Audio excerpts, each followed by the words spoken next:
So ayan, nakakita pa po tayo ng mga bote-bote dito na pwede natin pagkakitaan. So, kasama na rin natin siya para makadagdag na rin sa ating pang-load.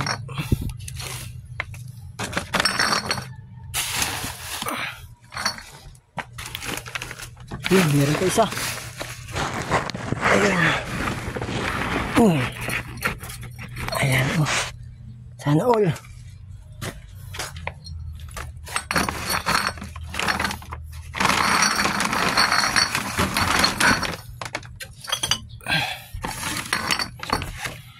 Mamaya kunin naman natin yung mga plastic. Yun.